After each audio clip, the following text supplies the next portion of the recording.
As the sun rises over the horizon, the Maharaja's palace in the town of Baroda is slowly coming to life. The Maharaja and his family still live here, as they have done for over 110 years. In the old days, he would have been personally responsible for the welfare of his people. But since independence, Vadodara has been well known as the centre of the dairy industry in India, run entirely by cooperatives from the surrounding villages. Miles away, the tinkle of bangles is heard in the small village of Sakariapura. Work starts at the break of dawn for the women of this village. All 120 members of the local dairy cooperative must make their contribution to the morning milk roundup. Time is of the essence as they deftly pour the milk into the milk cans one by one. This dairy is like many other cooperatives in the state, but with one big difference. The Sakariapura Women's Dairy Cooperative has no male members. Lalita Ben is the secretary of the cooperative. As she scribbles numbers furiously in the daily register, it is hard to believe that Lalita Ben was once an illiterate woman. Now she supervises the daily milk collection, closely inspecting the fat content in each milk sample. Later, the committee members of the dairy gather for their daily meeting. Many years ago, the Sakariapura dairy had been run by the men of the village, but they had taken to adulterating the milk for short-term gains, and eventually the dairy had to be shut down. Without any other source of income, the villagers fell into despair. This situation lasted until 5 years ago, when the women decided it was time to take the matter into their own hands. Lalita Ben and the other women of Sakariapura approached the Baroda city authorities and asked to be trained in the management of a dairy. Today, the Sakariapura dairy makes an annual return of over 800,000 rupees. Miles away, in Raika village, Tara Ben is busy with milk collection too. Only here there is no register. Tara Ben is the computer operator of the Raika village women's dairy. This is one of 8 women's dairy cooperatives that have opened after witnessing the astounding success of Sakariapura. Today, the Raika Women's Dairy is making an annual return of over ₹1 million.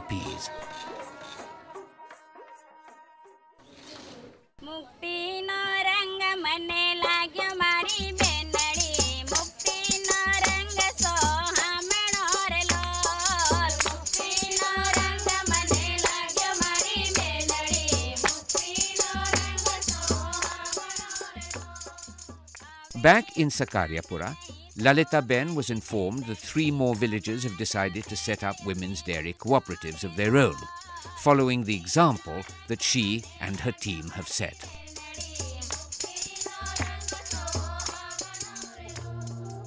After the village has fallen asleep, Lalita Ben wraps up the day's accounts. It's been a good day, milk-wise, but there are still many more steps to take in the long road to a brighter future. One thing is clear, there's no looking back for these women as they stride confidently into the new millennium.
Jewelry, the first form of art.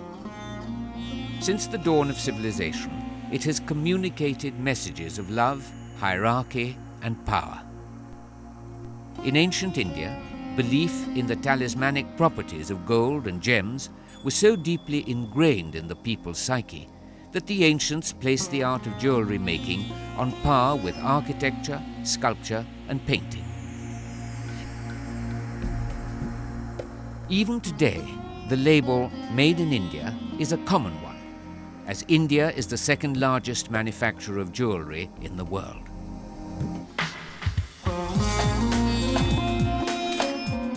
It's a busy day in urban New Delhi, and for this fashion photographer and his model, it's business as usual.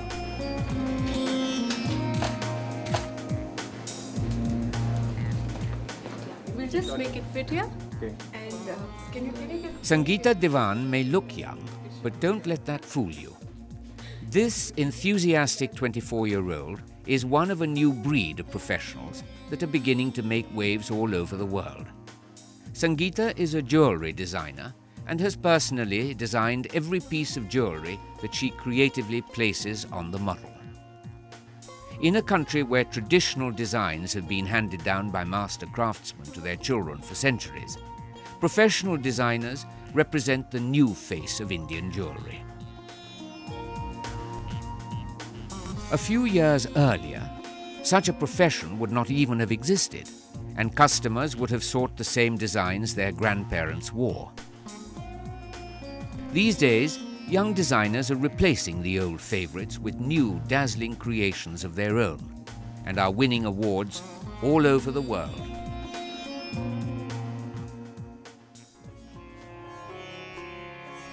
They say diamonds are a girl's best friend, and Reena Thakur would agree.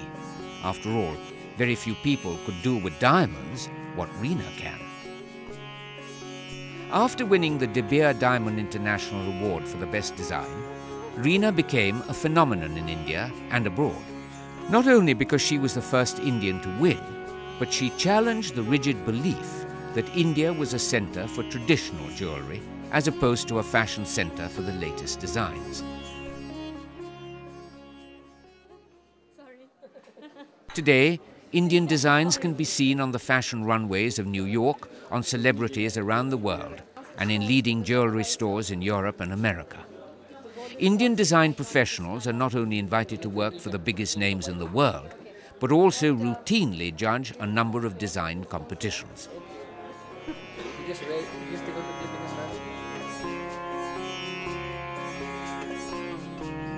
In response to this trend, the National Institute of Fashion Technology in New Delhi is playing a vital role in training batches of young jewellery designers to make an impact in the uncharted territory that lies ahead of them.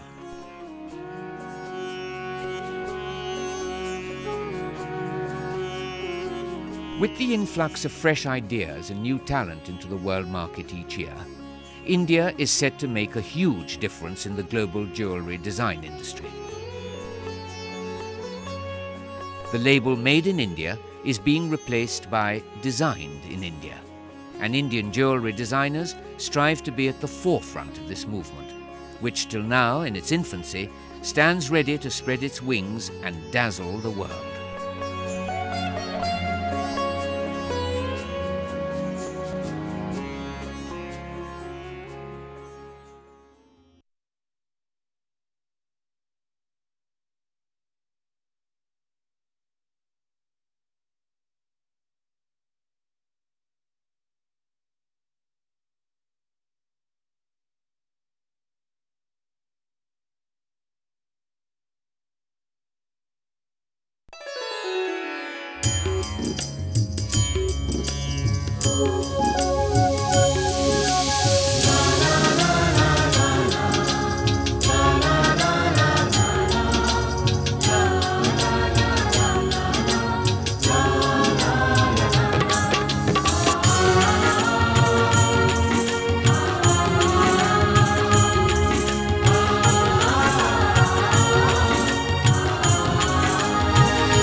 In the heart of the Punjab, land of the 5 rivers, lies a small hamlet by the name of Palahi. People here tell the tale of a great battle that once took place on this very land. It was between the Sikh Guru Har Gobind Singh and the mighty army of the Mughal Empire. Legend has it that the Guru's young son, Tyagmal, fought so bravely that his soldiers honoured him with the name Tegh Bahadur, which means brave sword.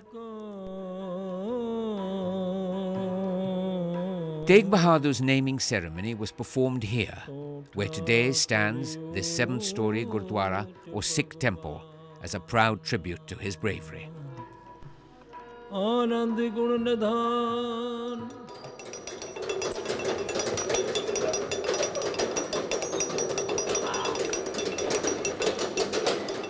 Joginder Singh, the Sarpanch or headman of Palahi village, is fiercely proud of his heritage.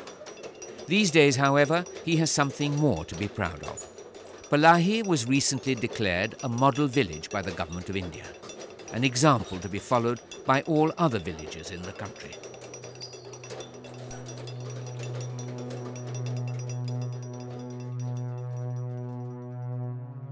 But Palahi wasn't always a candidate for this distinction.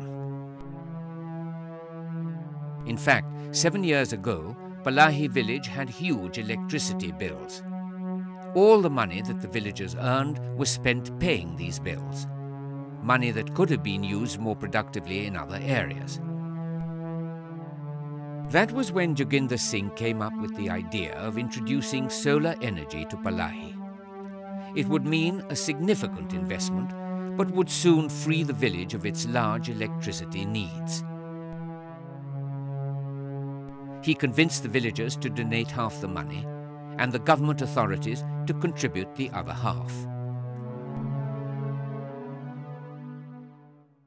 Today, solar lights can be seen lighting the streets of Palahi village, and solar lamps bring light into the houses of the villagers. Solar energy is used to power pumps, water heaters, tube wells, and is also used for cooking.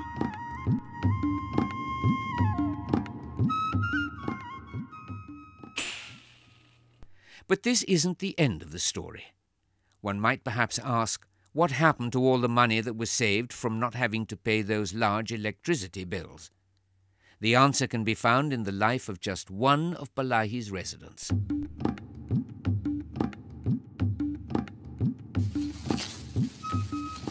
As Avtar Singh goes about cutting fodder from his father's field, it may seem difficult to imagine that solar energy has changed his life.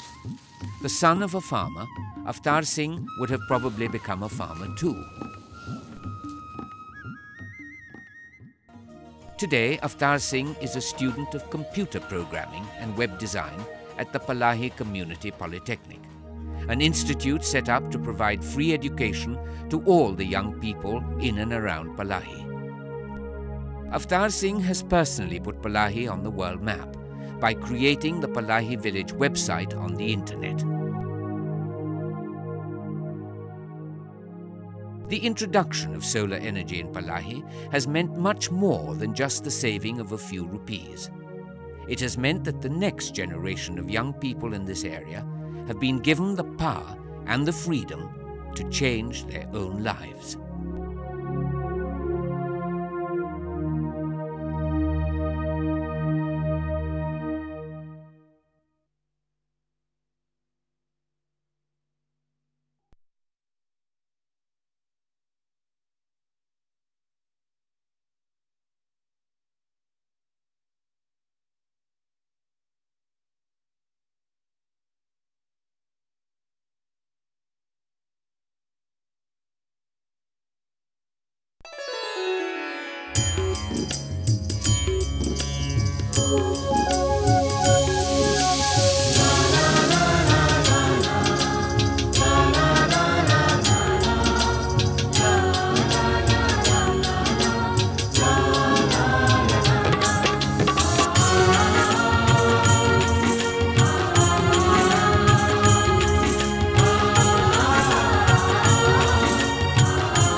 Sprawled beneath the majestic Mount Kanchenjunga in the Himalayas lies an enchanting land called Sikkim.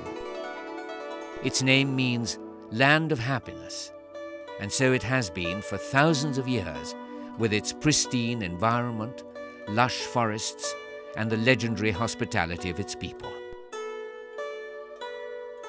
In ancient times, these mountains, rivers, and trees were believed to be the abodes of the gods and were revered by the Sikkimese people. Even today, trees, plants, rivers, and animals are still considered sacred.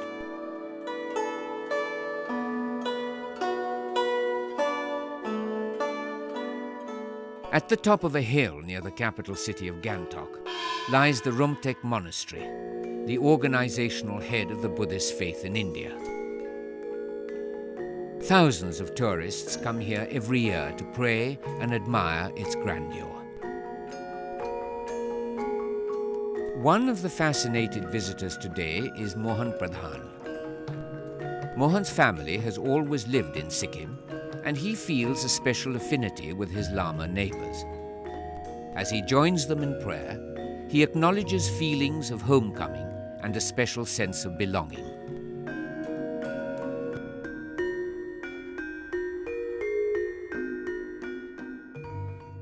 Back at his home, he enters a damp greenhouse and begins work. Mohan is an orchid cultivator, just like his father and his grandfather. After studying at the Royal Horticultural Society in London and researching orchid cultivation in South Africa, Mohan came back to his native Sikkim to take over his father's business. Later in the day, he will attend the inauguration of the annual flower show in Gangtok, where he will display his unique collection of rare and exotic species of orchids.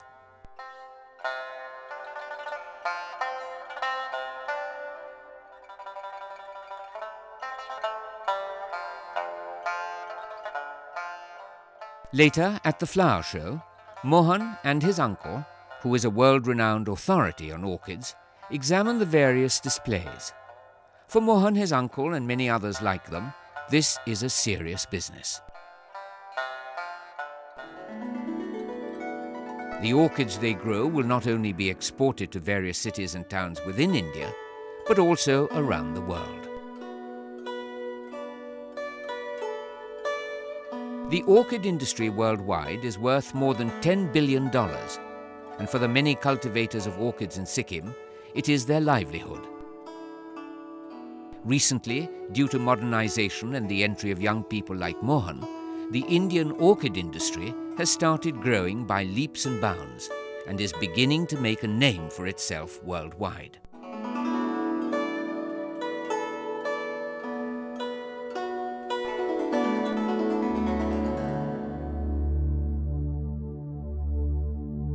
For Mohan, however, orchids mean more than just business. They are a part of his heritage as a Sikkimese. 150 years ago, the king of all flowers, the orchid, was once a wildflower that grew exclusively in these very hills before it was taken to other countries by foreign explorers.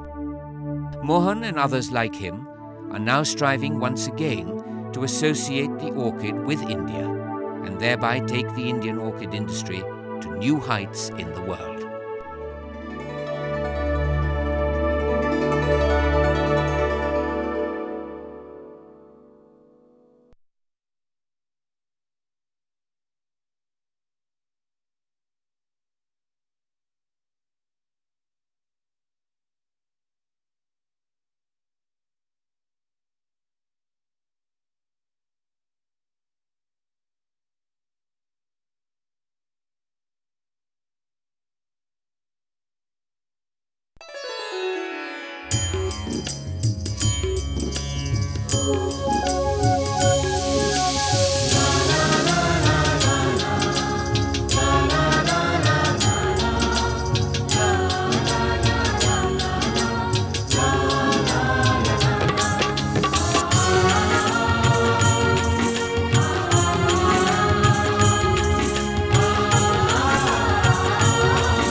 In the heart of India's northern plains, in the historical city of Lucknow, the festival of Eid is being celebrated. On this day, the Muslim heritage and culture of the city truly comes to life. After all, Lucknow has nurtured centuries of Mughal and Nawabi rule. Historically known as the land of etiquette and good manners, the Lucknow of today forms a distinctive link between tradition and modernity.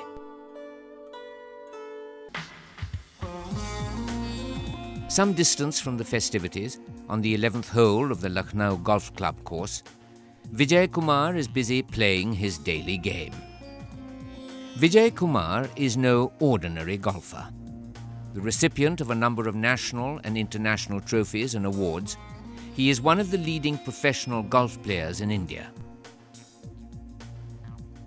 What makes him truly unique, however, is not his position at the top of the Indian golf circuit, but the journey that took him there.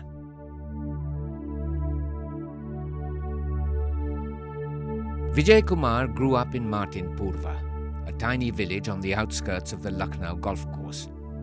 As a little boy, he would watch his father and uncle, who worked as caddies, practice the game on the village streets. Armed with a battered golf club, Vijay started practicing golf when he was only 7 years old. Today, Vijay Kumar encourages the younger inhabitants of his village to follow in his footsteps. Vijay started his career as a caddy and was soon selected for local competitions after his immense talent was noticed. Golf not only changed his life, but brought a better standard of living and new opportunities for his family as well. For the rest of the village, Vijay's success became an example for the other young hopefuls to follow, and Martinpurva soon became known for churning out golfers of repute.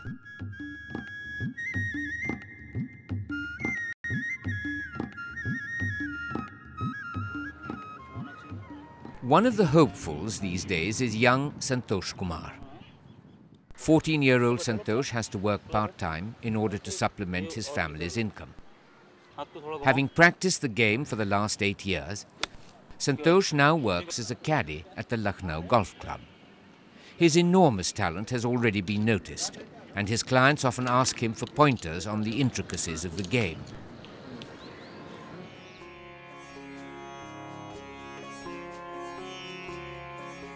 Santosh has the same dream Vijay Kumar had when he was a caddy: to one day play professional golf on the international circuit and win trophies all over the world. Fame and recognition certainly figure in these dreams, but more importantly, he hopes to be able to provide a better life for his family. As the sun sets over Lucknow's Gomti River, the day's Eid celebrations come to a close, and the golfers retire to the clubhouse to discuss the day's triumphs.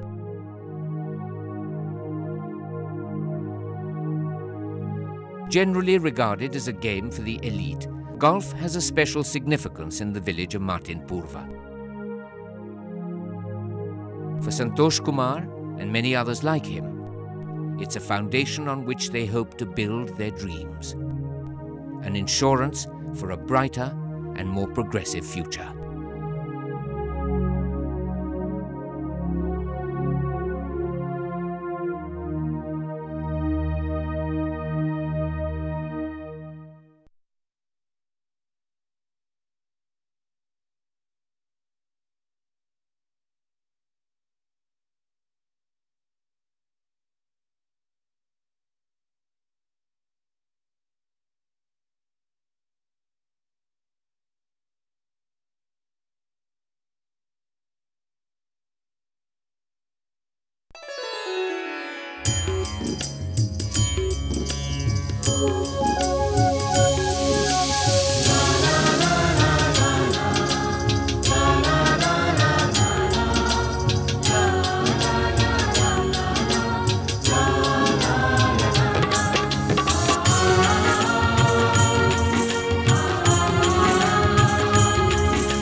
Nestled between two towering hills of the Nilgiri ranges in the South Indian state of Kerala lies the Kachan Kurushi temple.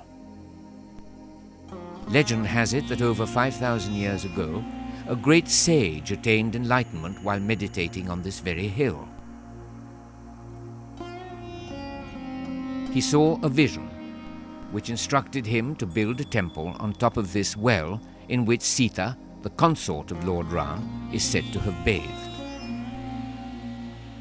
Over the centuries, local kings built this complex around the original structure, and the people of this area still hold a festival every year to celebrate the event.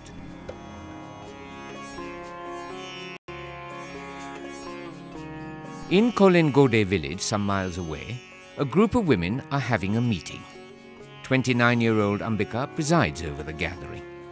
Having studied in the village school only until she was 15 years of age, it's difficult to imagine Ambika as the president of a bank, but that's exactly what she is. These women are all part of the savings and microcredit bank of their village, and Ambika is their elected leader.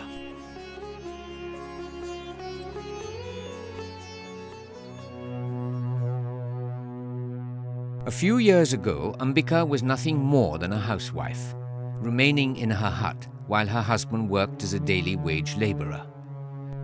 She wanted to start a business of her own, but they didn't have the money to invest. When she heard that a group of women had started a rural savings and microcredit bank, she eagerly started attending the weekly meetings. Today, Ambika not only has a respectable amount of money in savings, but she also has a flourishing business. After becoming a member of the savings and microcredit group, Ambika took a loan, bought this mobile cart, and started selling coconuts in the village. Her loan is now fully paid back, and she can look forward to profits from her business.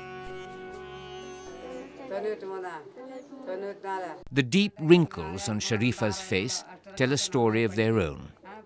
After her husband died, Sharifa sold everything she owned to pay for her cancer-stricken daughter-in-law's treatment. When she did not survive, Sharifa was destitute, with 3 young grandchildren to care for. That was when Sharifa joined the savings and microcredit group of her village and took a loan to start a cattle trading business.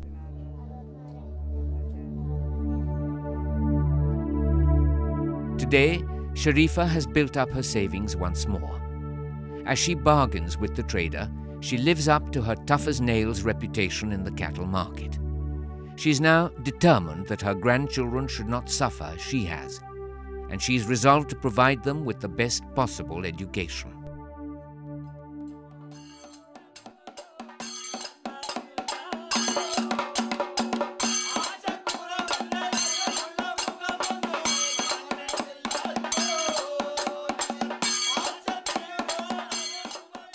Ambika has plans for her daughter as well. She wants her to become a teacher.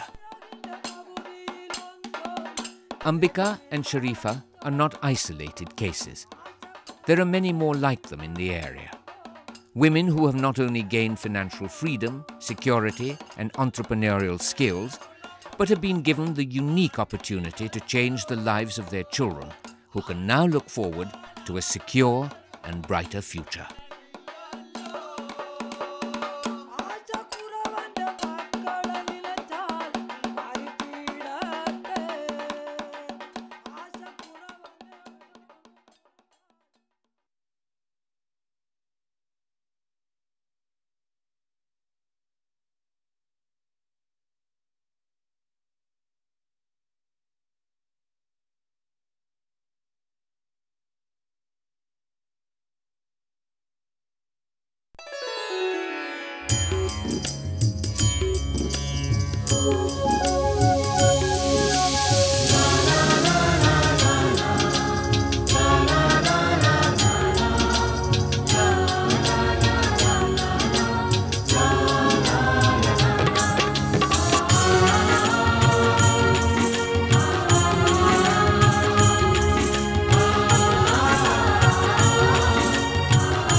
In the heart of Chennai, the cosmopolitan hub of southern India, in a small school auditorium, a few students are presenting a dance performance.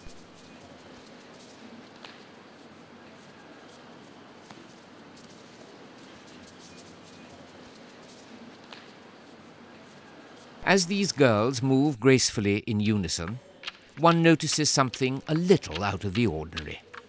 There is no music accompanying their dancing, and the audience is not clapping. The reason for this is quite simple. Every person on stage and in the audience is a student of the Bharat Ratna MGR School and Home for the Hearing Impaired.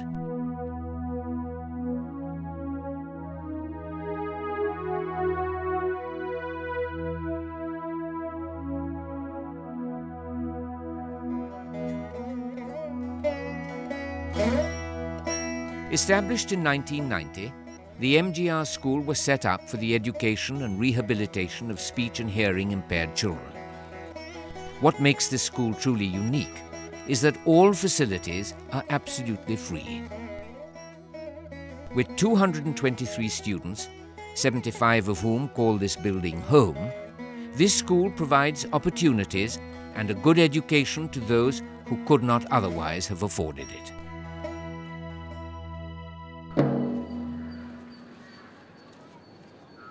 15-year-old Indumati has had special needs since she was a baby. Born in a family with 5 brothers and sisters, her parents could not afford to send her to a special school. However, they realized that given the right tools, Indumati's talent, intelligence and keen sense of perception would equip her to thrive in a challenging world.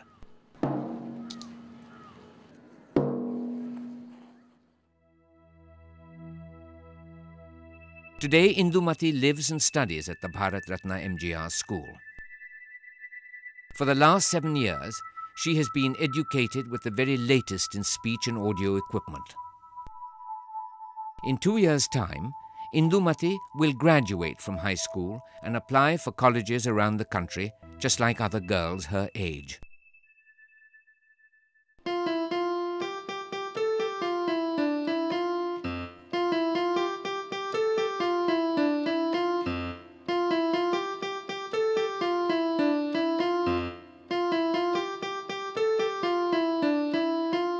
Prakash spends most of his free time bent over a synthesizer. His father is the security guard of a local church, and as a little boy, Prakash would sneak inside and play the church organ.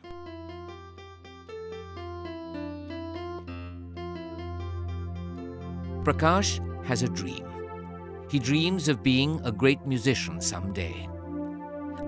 After graduating from Bharat Ratna MGR school in 2 years' time, Prakash hopes to train in music and prove that what otherwise might be considered a disability is for him just another challenge he can overcome.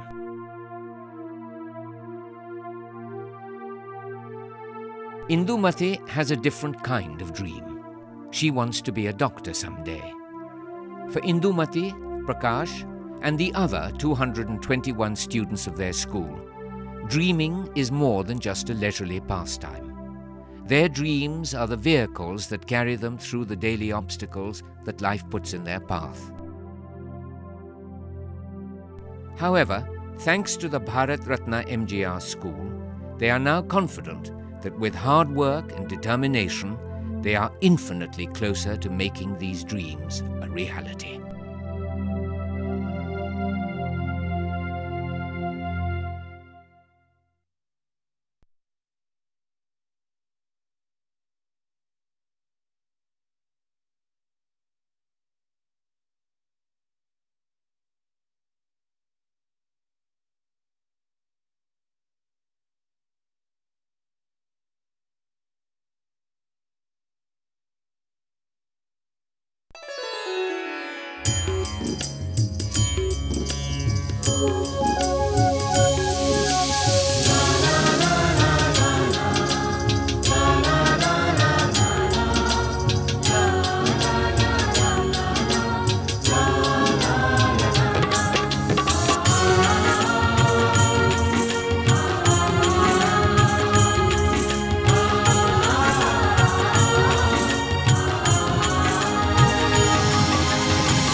Pune, the youth capital of India.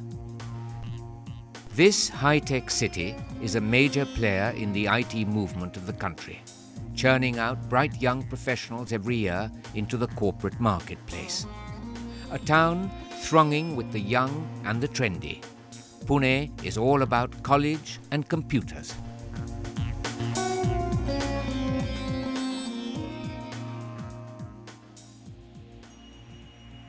It's no surprise, therefore, that the University of Pune is the centre for a great deal of activity. The university facade may look like a historical monument, but don't let that deceive you, because right next to it is the Centre for the Development of Advanced Computing. CDAC was set up in 1988 by the government to pave the way towards technological self-reliance in India.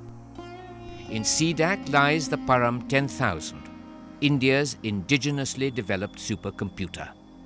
Apart from the USA and Japan, India is the only country in the world which took up the challenge and successfully developed this technology.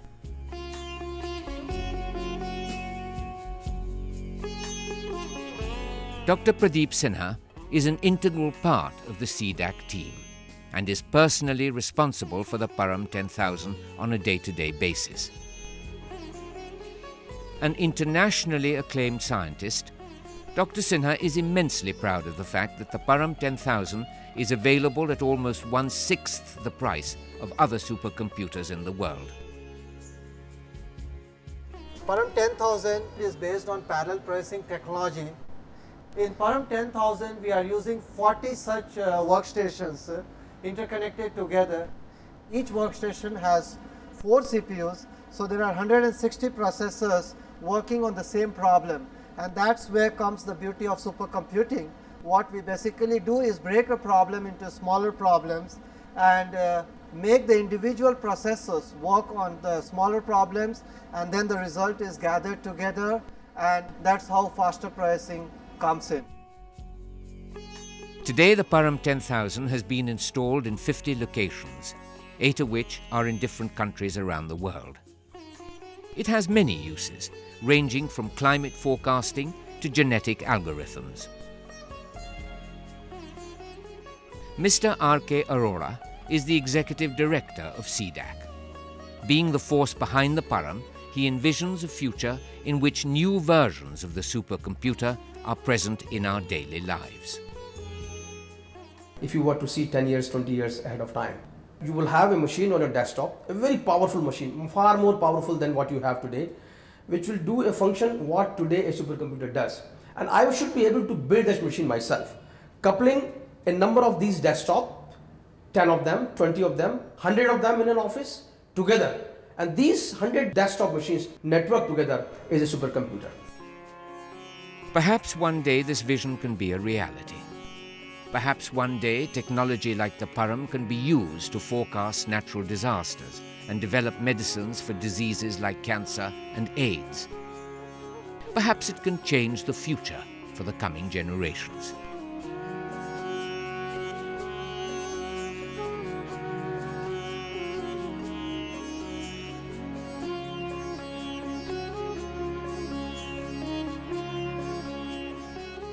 As Dr. Sinha ponders these questions, he is confident that with the IT movement in India making great strides into the millennium, all of us will be able to reap the fruits of that harvest.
On the shores of the Arabian Sea, in the cosmopolitan city of Mumbai, stands the majestic Gateway of India.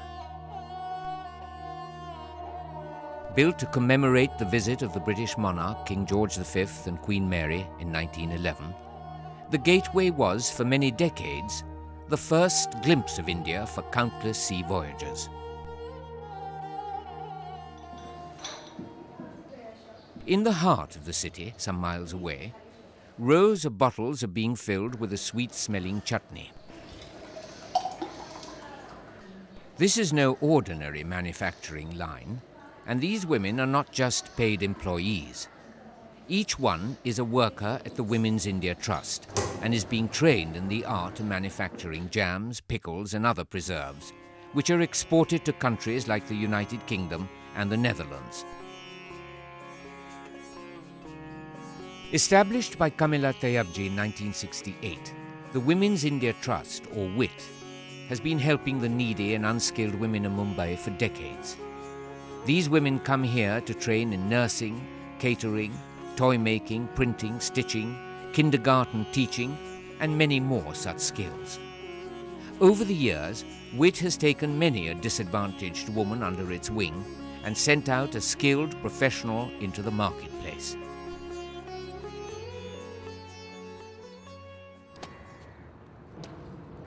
"19-year-old Vaishali's father died when she was 5. Having no means to support or educate her daughter, Vaishali's destitute mother left her in an orphanage. Having to move out at the age of 18, Vaishali had to make the crucial decision of what to do with her life. Today, Vaishali is a student of nursing at the Women's India Trust Nursing School.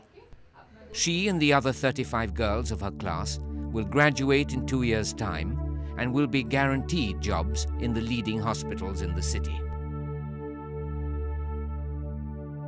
Vaishali is now secure in the knowledge that soon she will have a respectable livelihood and will be able to support her own children.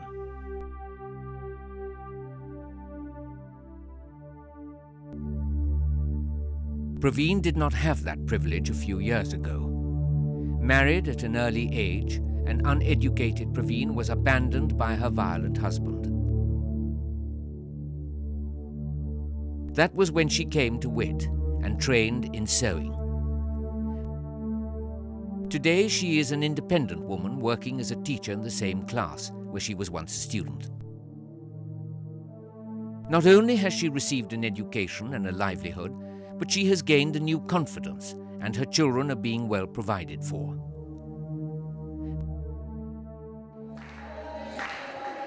Back at the nursing school hostel, the students are busy rehearsing for a dance performance. पवित्र मन रखो, पवित्र तन रखो, पवित्रता मनुष्यता की शान है, जो मन वचन कर्म से पवित्र है, वह चरित्रवान ही यहाँ महान है.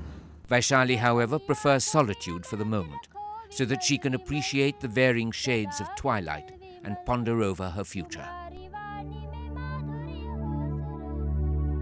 For her and the other women who live, work and study here, the Women's India Trust is more than just a workplace.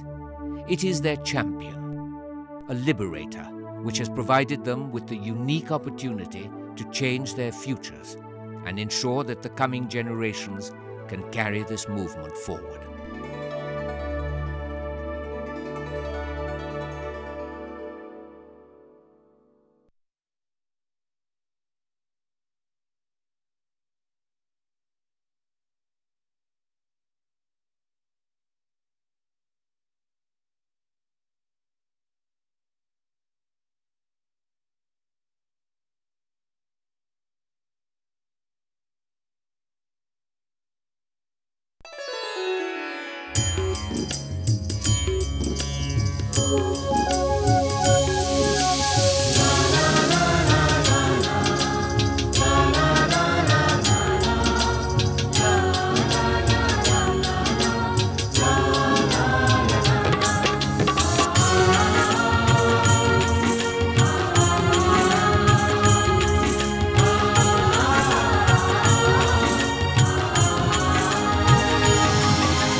The Ganga, giver of life. Revered as a goddess in Hindu mythology, the ancient river Ganga is woven into the fabric of our land.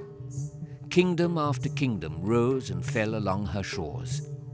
Preachers and poets attained enlightenment on her banks. And even today, she still molds the cultures of the regions she flows through. One such region is the Indian state of Bihar. Cutting across the state from west to east, the Ganga is an essential part of the folklore and legends of this land. In this fishing village some miles away, the goddess Ganga is specially significant. As a dozen or so boats leave the lake shore to gather the day's catch of fish, one notices that all the people on these boats are women. In a land where fishing has always been the traditional occupation of men, this sight is exceptionally unusual. Panu Devi is the head fisherwoman in the village. Under her authority, another 100 women work daily on the lake, catching and selling fish for the local marketplace. Many years ago, it was the men who took out the boats. However, due to poor maintenance, the lake became infested with impenetrable weeds. The men soon migrated in search of work, and the village fell into despair. That was when the women, under the leadership of Panu Devi, decided it was time to clean up their lake. They approached the local authorities and took a loan for the operation. It took 3 months of back-breaking work, but finally they had a functional lake.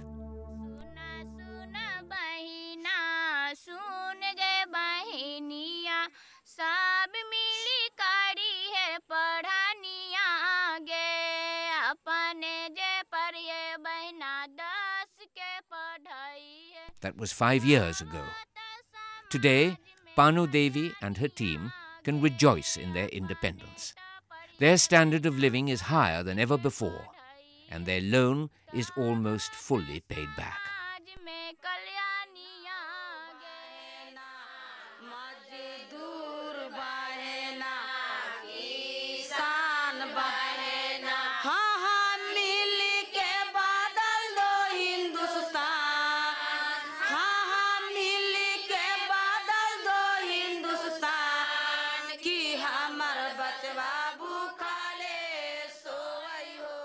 In a field some miles away, Kusmi Devi and her team are also rejoicing in their freedom.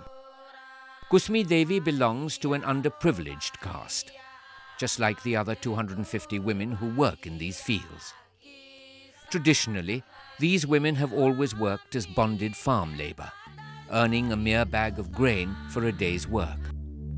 However, after witnessing the triumph of Panu Devi and the other fisherwomen, Kusmi Devi decided to break free.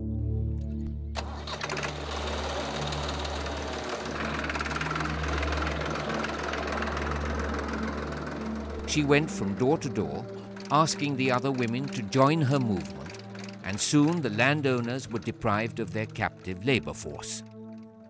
Today, Kusmi Devi and the other women are sharecroppers, working in the same fields as they have always done, but now sharing the profits of the harvest with the landlord. For Kusmi Devi and many others like her, breaking free means much more than an increase in finances. It means that the next generation in their village can look forward to a brighter and more progressive future.